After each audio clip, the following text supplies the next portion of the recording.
It's a city with the highest rate of drug deaths in Europe and is desperate to save people from the spiralling scourge of substances. So much so that the city set up a special commission to address the problem.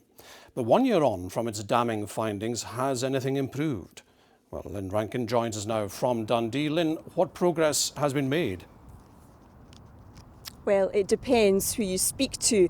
Undoubtedly, changes have been made and there's a real commitment to implementing all of the recommendations made by the Commission. But this is a deep-seated crisis. The radical overhaul of services that's required isn't going to happen overnight. And talking to drug users, the people that are most desperate for change, well, they'd perhaps hoped that more could have been done by now. However, those working at the sharp end of drug treatment services say progress is being made, but it could be months, if not years, before we see a significant number of lives being saved here. I was injecting in my neck, and like my son, he died in 2017, and the first thing I thought about that morning was I need to get heroin. That was my first. I can't deal with anything else until I get that. Leanne's life has been devastated by drugs. Her 17-year-old son Jack died after taking ecstasy. It was the wake-up call Leanne needed to get help. She's now in recovery, but says more needs to be done to improve drug services in Dundee. If there's somebody stopped, somebody else has started, you know. I don't think that, and I think that crack cocaine has taken a big step, and I know that a lot of people do take that, but then there's a good future for it all if everybody could just come out of the fog that they're in and have somebody there to help them, to guide them. The city has the unenviable tag of Europe's drug death capital. To shake the shameful record, Dundee Drugs Commission was set up. In a damning report a year ago, it found treatment services were fractured and not fit for purpose. I think the Commission was maybe slightly disappointed about the immediate reaction. And I think since then, a response to non-fatal overdoses, support people, very short timescale, same-day prescribing had started to introduce that, which was great. That was something we thought was really, really important. There are a range of other things that we still have to see. These support workers walk the streets looking for people they can help. As a direct result of the Commission's recommendations, they also track down anyone who's had a non-fatal overdose to try to prevent them becoming the next drug death. The team are out on the ground engaging with people who are begging. They're going into homeless hostels, working with individuals who have recently been liberated from prison. Where the real sort of benefit of that is for individuals who are not currently in contact with treatment services, or people who have disengaged recently from services and otherwise would have had really limited support. But people are still dying. We saw a fall in the numbers of people dying as a result of a drug death at the start of the year.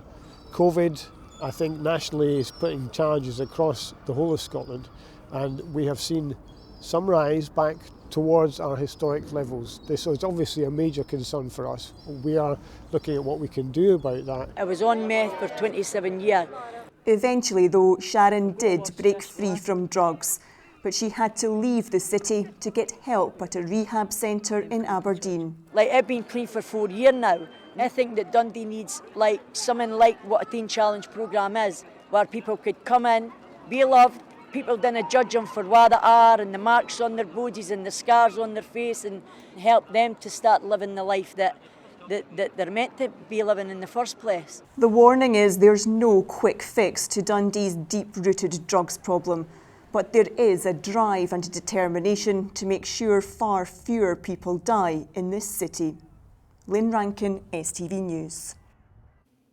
Well, a short time ago, I spoke to the Commission's chairman, Dr. Robert Peat, who we saw briefly in Lynn's report. I began by asking him if his work meant Dundee had shaken off the label of Europe's drug death capital. I think it's too early to say that. I think there's been a good response in Dundee to our report, the Dundee Drugs Commission report, which was released last year. But we haven't seen the figures for drug-related deaths for 2019. There have been some good responses, but as I say, it's too early to say. We need to see some of the things that have been put in place being embedded and things improving further.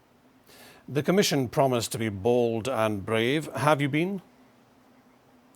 We were very clear in our recommendations. I think we were bold. We said, you know, the things that needed to be done. We were critical of some of the things that were in place in Dundee.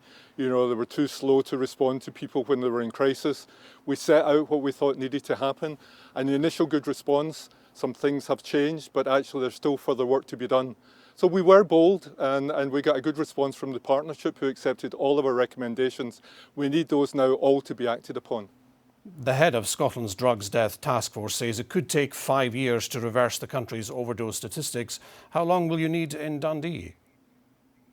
We said something similar, actually. We had some of our recommendations that we felt needed to be introduced immediately. Others would take some time. You know, what was key was about a change in culture, about an improvement in relationships, and that doesn't happen overnight, but there was a good response. And there were gaps in services. You know, there were gaps in terms of a crisis response.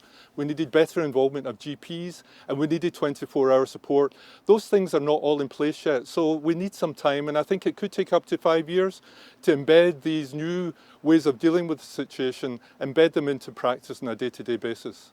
So what's your message tonight to anyone still trapped in that spiral of drug despair we saw in Lynn's report? My message would be that things are changing in Dundee. Please come forward for help.